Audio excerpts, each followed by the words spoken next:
Eu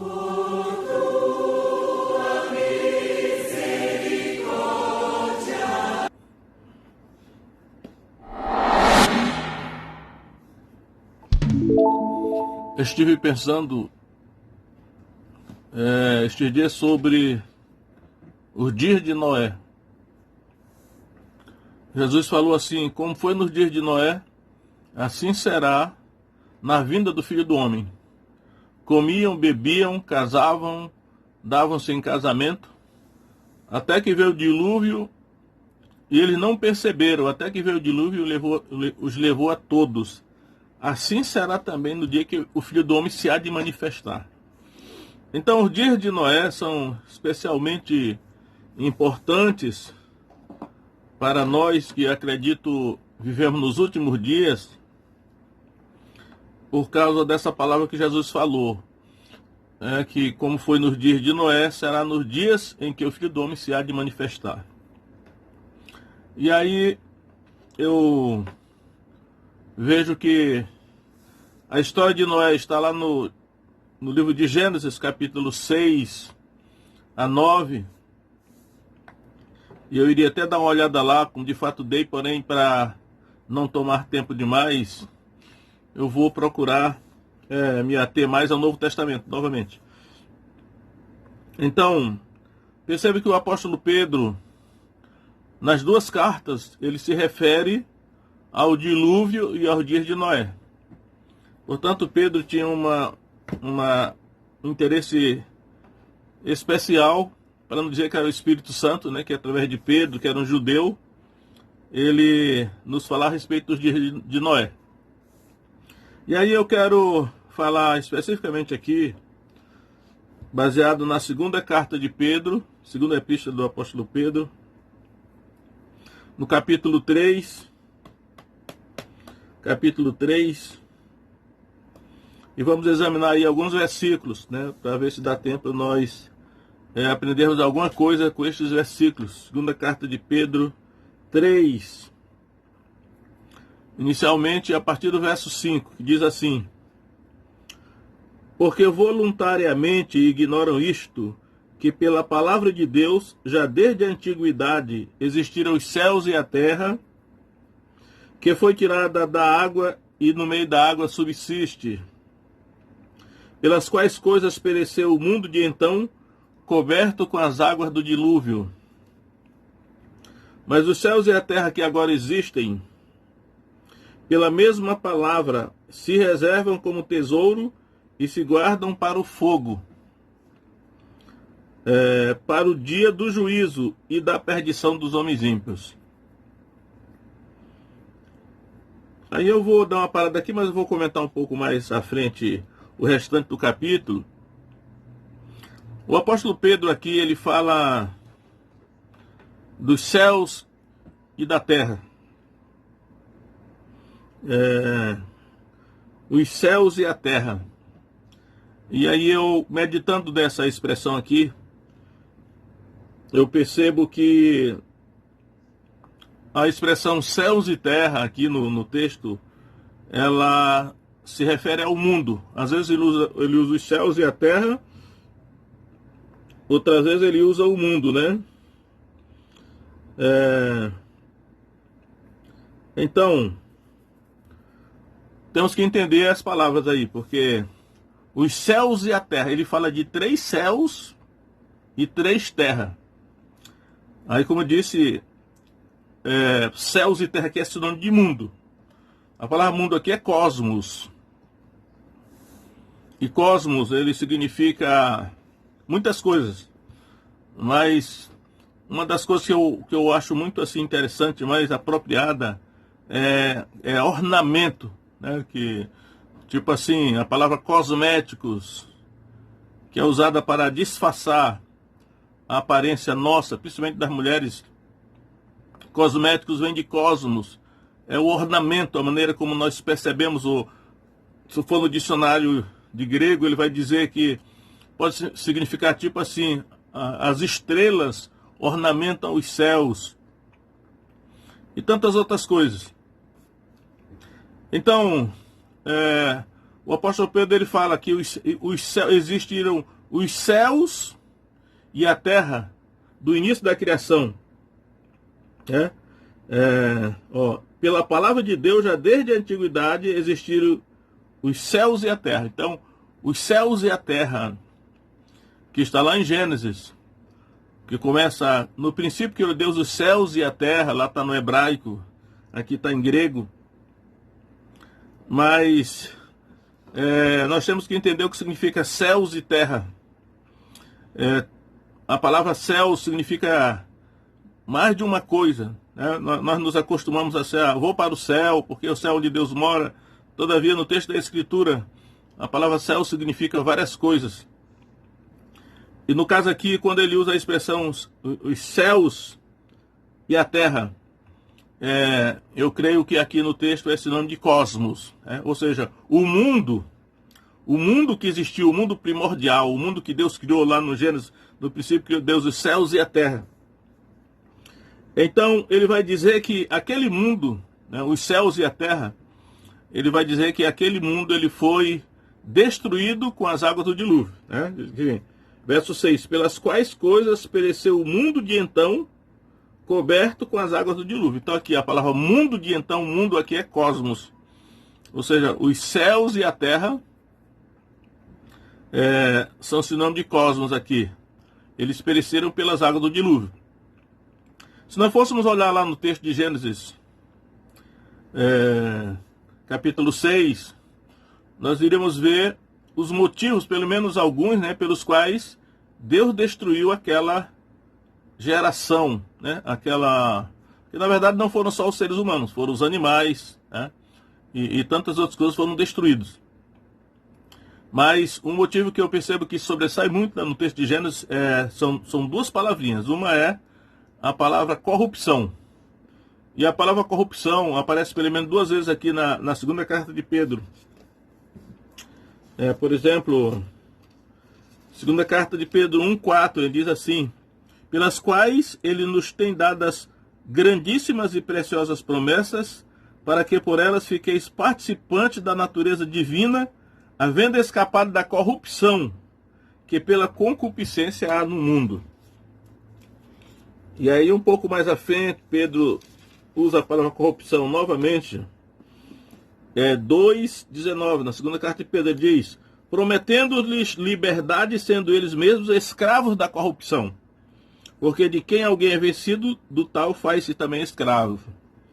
Porque se depois de ter escapado da corrupção do mundo, pelo conhecimento do Senhor e Salvador Jesus Cristo, forem outra vez envolvidos nelas e vencidos, tornou-se no último estado pior do que o primeiro. Então, a palavrinha corrupção, a corrupção, né? A terra havia corrompido o seu caminho, né? Totalmente, lá em Gênesis 6. E esse foi um dos motivos porque Deus destruiu aqueles céus e terra. E aí, como nós temos ouvido muito no noticiário a palavra corrupção, porém, Satanás ele é especialista em distorcer o sentido das palavras para nos enganar, né?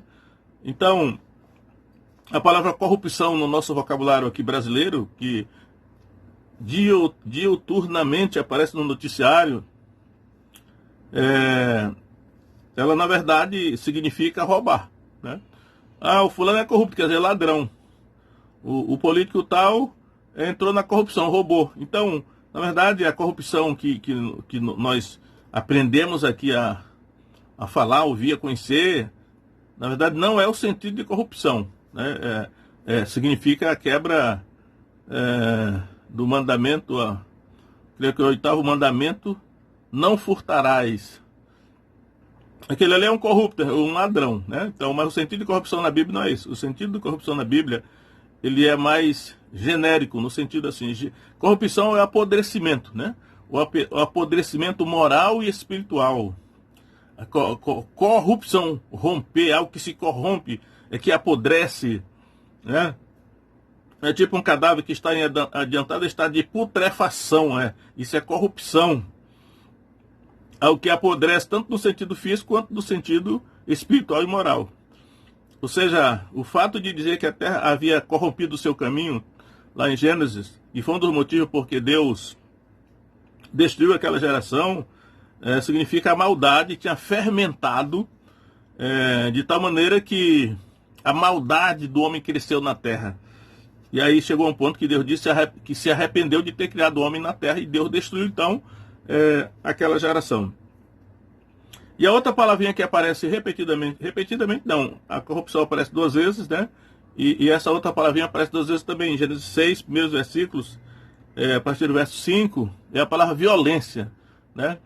A violência do homem pesava sobre a terra, então havia muita violência. Aí já pelo capítulo 6 de Gênesis, é dito isso, né? Havia muita violência. E se nós lembrarmos no capítulo 4 de Gênesis, acontece o primeiro homicídio, de que Caim mata Abel. Mas a violência havia realmente aumentado de maneira assustadora. E naturalmente sabemos que havia poderes espirituais invisíveis atuando para levar o ser humano a essa violência. O mundo em que nós vivemos hoje é um mundo extremamente violento. O Brasil, por excelência, né, alguns falam são 60 mil, outros 70 mil homicídios por ano. Então, a violência que existe hoje, ela é semelhante, creio eu, à violência do dia de Noé, um dos motivos que levou Deus a destruir aquela geração. Mas então eu quero dividir assim. Pedro está falando o mundo daquele tempo, o mundo de outrora, o mundo primordial. Ele chama de céus e terra, os céus e terra daquele tempo. Foi destruído nas águas do dilúvio. Antes disso, eu quero explicar um pouquinho aqui o que significa a palavra céus, que nós entendemos geralmente, né? Eu vou para o céu, Deus mora no céu, todo mundo quer ir para o céu e tal. Mas se nós formos dar uma olhadinha lá na Bíblia, no capítulo 1 de Gênesis, eu acho interessante essas coisas que, se a gente for estudar o início da criação registrado em Gênesis, ele vai naturalmente na contramão de várias coisas que a pseudociência moderna nos ensinou, ou nos ensina, né? E nós temos que ter cuidado, porque creio que o registro sagrado, que é o registro da Bíblia, ele está correto, é a revelação de Deus, enquanto que o sistema do mundo, Satanás está por trás dele. Satanás é mentiroso, ele é mentiroso e pai da mentira, e engana todo mundo. Então, quero ler Gênesis 1:8, diz assim, o 7 primeiro, né? Diz assim, Gênesis 1:7. E fez Deus a expansão, e fez separação entre as águas que estavam debaixo da expansão e as águas que estavam sob a expansão. E assim foi. Agora veja. E chamou Deus a expansão céus. E foi tarde de manhã do segundo dia. Essa palavrinha expansão, que aparece nessa tradução aqui, expansão, em algumas traduções parece firmamento. No hebraico é harakia. Né? O ra, para você dizer que é o artigo definido do hebraico, raquia, é a expansão ou firmamento. Mas, se você for olhar num dicionário de hebraico, ela tem um sentido tipo sim daquilo que chamam hoje de domo, né? A expansão ou firmamento, ou um domo, que ele está falando aqui. Aí diz aqui, e chamou Deus a expansão céus. Ou seja, a partir daí, toda vez que aparecia a palavra céus na Bíblia, você pergunta, ele está se referindo à expansão que está acima das nossas cabeças, ao firmamento que está acima das nossas cabeças, a um domo sobre as nossas cabeças? É muito interessante, né? Agora, e aqui Pedro está falando que os céus e a terra daquele tempo foram destruídos com as águas do dilúvio. Naturalmente, se nós formos olhar lá em Gênesis 6, 7 e 8, nós vamos ver que Deus abriu as comportas que estavam abaixo, abaixo da terra, e ele abriu as comportas dos céus. As comportas aqui são como que janelas nos céus, ou janelas na expansão. Eu nunca tinha me dedicado muito mais a refletir sobre isso, mas toda a Bíblia mostra que há janelas nos céus, ou porta, uma porta aberta no céu, né? Apocalipse 4 diz assim, foi aberta uma porta no céu. Então, o que a redação de Gênesis, os primeiros capítulos de Gênesis é que a Terra, né, com o espaço que nós conhecemos aqui, ela está no meio de uma expansão de águas. A água tanto embaixo como em cima. As águas do dilúvio vieram debaixo da terra e vieram de cima também. E depois, quando Deus fechou as comportas, ele fechou as comportas das águas que vinham de baixo e fechou as comportas das águas que vinham de cima do firmamento. Então, essa daqui é a cosmogonia que a Bíblia apresenta. E Pedro está dizendo, então, que os céus e a terra, ou seja, o mundo de outrora foi destruído com as águas do dilúvio. Aí ele vai falar agora de um novo céu e uma nova terra, que diz assim, verso 7, 2 Pedro 3, 7. Mas os céus e a terra que agora existem, veja só, mas os céus e a terra que agora existem, ou seja, os céus e a terra que agora existem, contrastando com os céus e a terra que foram destruídos nas águas do dilúvio. Ele está dizendo, os céus e a terra que agora existem, que nós mesmos hoje, contemporaneamente, nós estamos nesse céus e terra que agora existem. Portanto, o segundo mundo, né? A segunda criação, porque depois do dilúvio houve uma nova criação.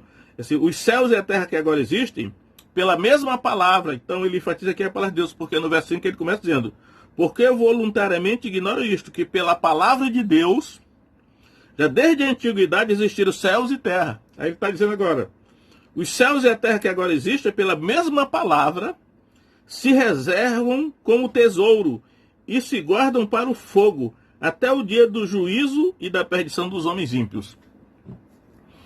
Então nós estamos no outro mundo, a palavra cosmos aqui, né? Céus e terra é mundo. E aí vamos entender, creio eu, que o sentido que ele está dando é esse, que os céus e a terra que agora existem é a terra onde nós vivemos, e os céus é o que está sobre as nossas cabeças. Pode ser o céu das nuvens, o céu das estrelas, ou seja lá, a expansão, o firmamento, o domo que tiver sobre as nossas cabeças. Existe algo sobre as nossas cabeças, uma cobertura. Que ele está dizendo aqui, esses céus e terra que agora existem estão sendo guardados para o fogo. Por isso que Jesus falou, como foi nos dias de Noé, será a vida do Filho do Homem.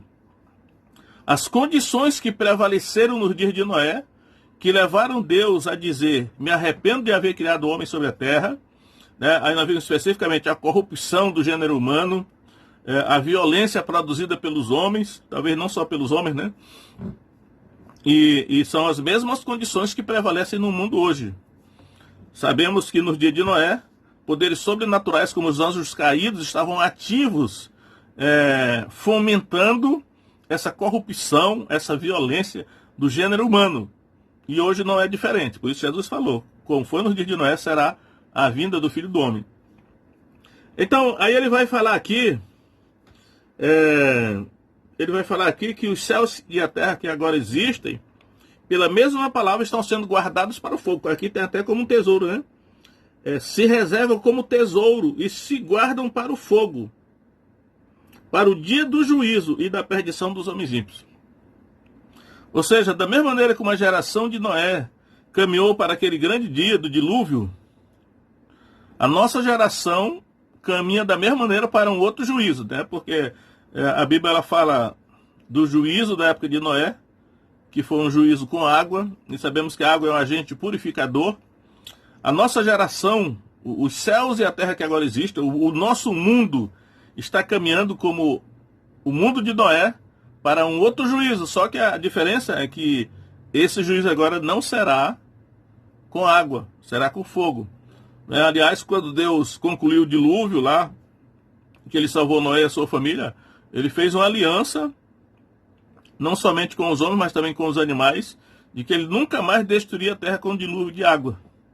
E aí ele colocou o arco-íris como um sinal daquela aliança. Então as pessoas incrédulas, né, podem até zombar desse entendimento que eles podem considerar primário, ou até infantil, ou ingênuo. Porém, a questão é crer na Escritura, né, que é revelação de Deus, e não se orgulhar na pseudo-sabedoria humana. Aí aqui o apóstolo Pedro, ele vai falar de esse céu e a terra que nós estamos vivendo agora, ele vai ser destruído. Mas só que ele vai ser destruído com fogo. O texto é o texto que mais especifica, mais revela no Novo Testamento É esse texto aqui que eu estou lendo. Como será o juízo? Há um paralelo com o juízo do dilúvio de Noé. Existe aqui agora, Pedro vai dar essa informação. Aí ele vai dizer assim, veja o verso 13. Porém, segundo a sua promessa, né, que ele já tinha dito 2 vezes, né? Pela palavra de Deus, né? Existiram os céus e a terra primordiais, ele disse. Pela mesma palavra, esses que agora existem estão sendo guardados para o fogo. E agora no verso 13 ele diz, porém, segundo a sua promessa, aguardamos novos céus e nova terra em que habita a justiça. Ou seja, quando passar esse nosso céu, essa nossa terra, ou seja, o nosso mundo, virá um novo céu e nova terra nos quais habita a justiça. Porque sabemos que no nosso mundo hoje não habita a justiça, né? O que mais prevalece na terra é injustiça. Então nós aguardamos um novo mundo, novos céus e uma nova terra em que habita a justiça. Creio eu que ele está falando do milênio, ele está se referindo ao milênio de Cristo, né? Que está mais especificado em Apocalipse 20. Agora, algumas informações que ele dá aqui sobre como será esse juízo, já que ele está traçando um paralelo com o dia de Noé, com o juízo de Noé, ele vai dizer algumas coisas assim. Primeiro diz assim, no verso 10, mas o dia do Senhor virá como ladrão de noite. Então ele usa a expressão dia do Senhor. E no verso 12 ele usa a seguinte expressão, aguardando e apressando-vos para a vinda do dia de Deus. Então, dia do Senhor, no verso 10, e no verso 12, o dia de Deus. E em Filipenses, eu não vou nem abrir lá, mas em Filipenses 1:10 vai dizer assim, o dia de Cristo. Então, o famoso dia do Senhor, que tantos profetas falaram do Antigo Testamento, o dia do Senhor, né?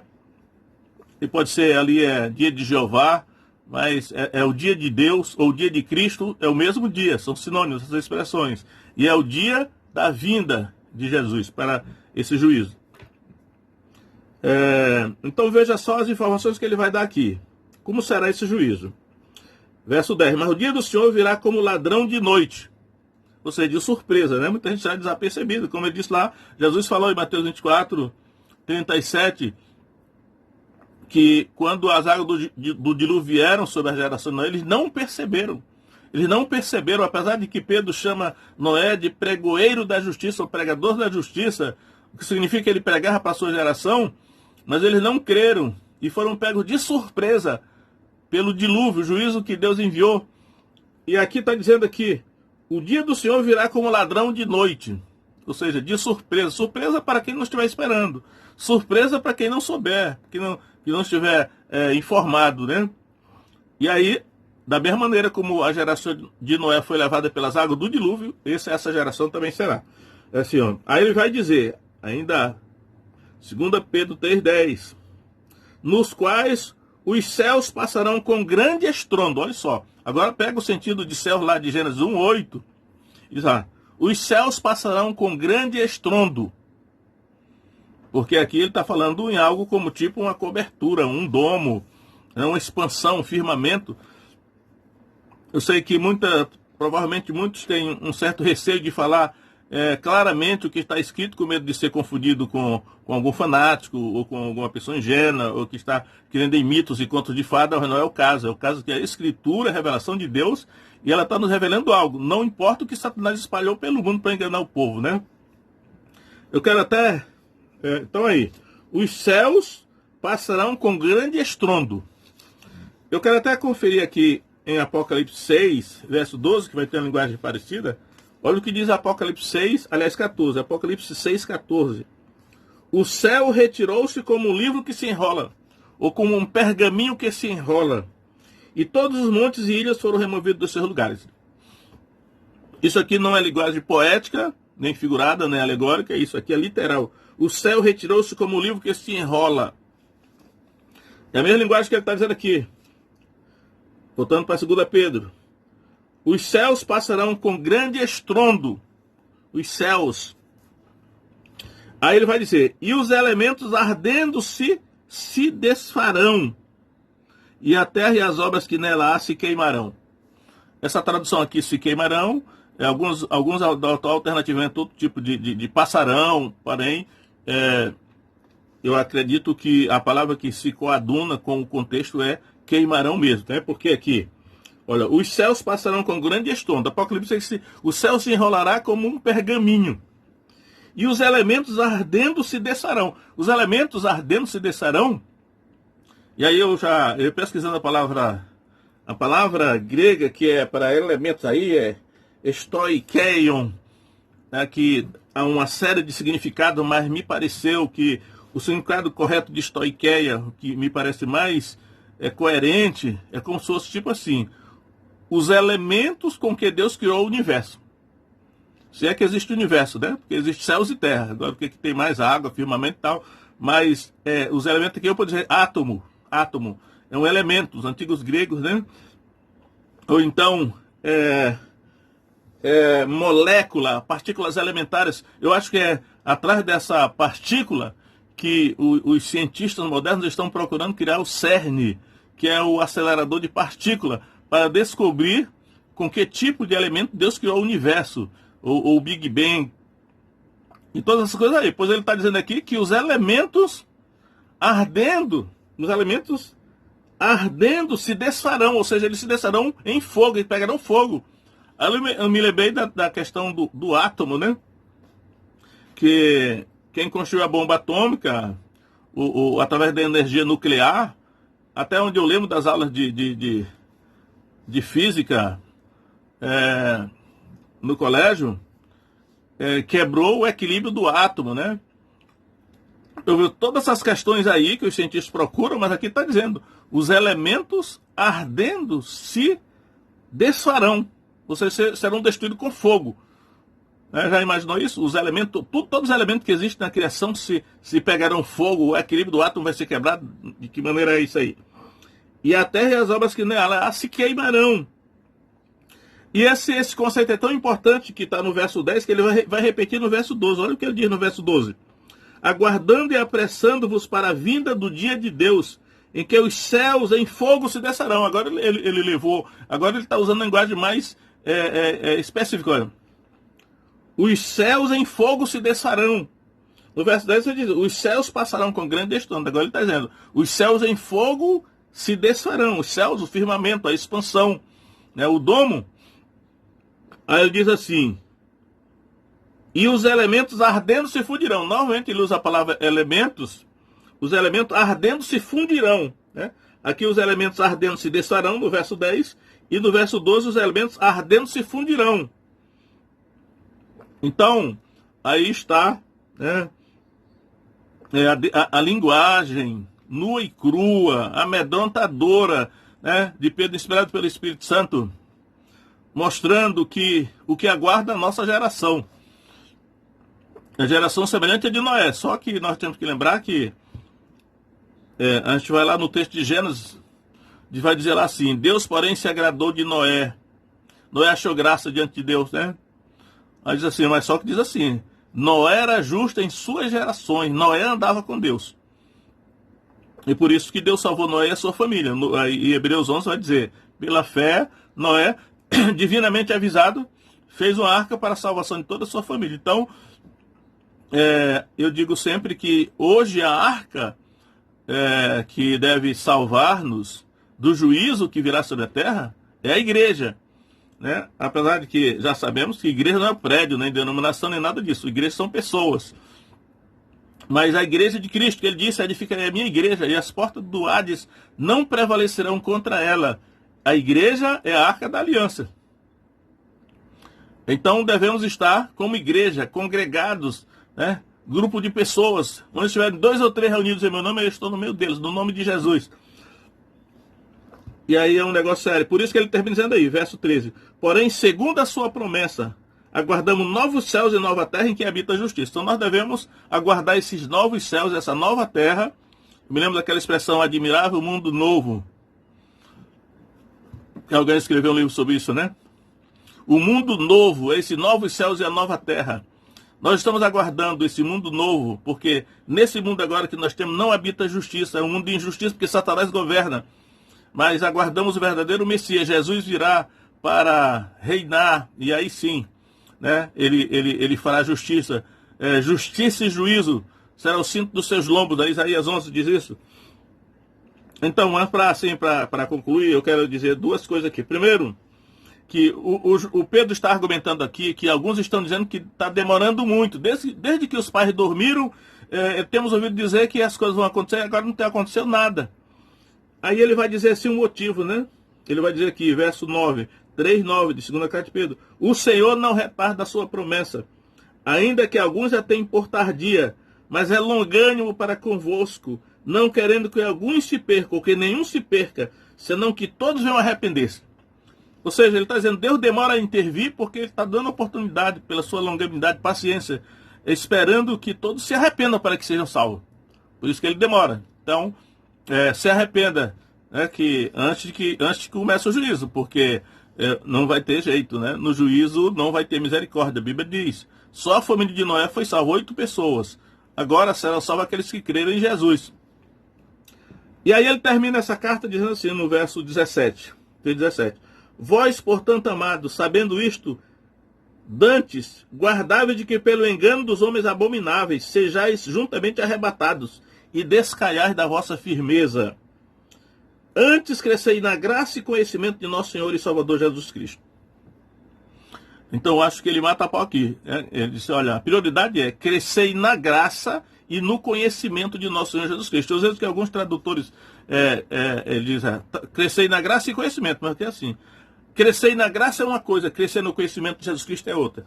Crescer na graça, esse é o testemunho de todo o Novo Testamento, é comunhão com o Espírito Santo. Né? A parábola das virgens diz isso, crescer na graça é comunhão com o Espírito Santo. Jesus disse, errais por não compreender as Escrituras nem o poder de Deus. Aqui é o poder de Deus, é comunhão com o Espírito Santo.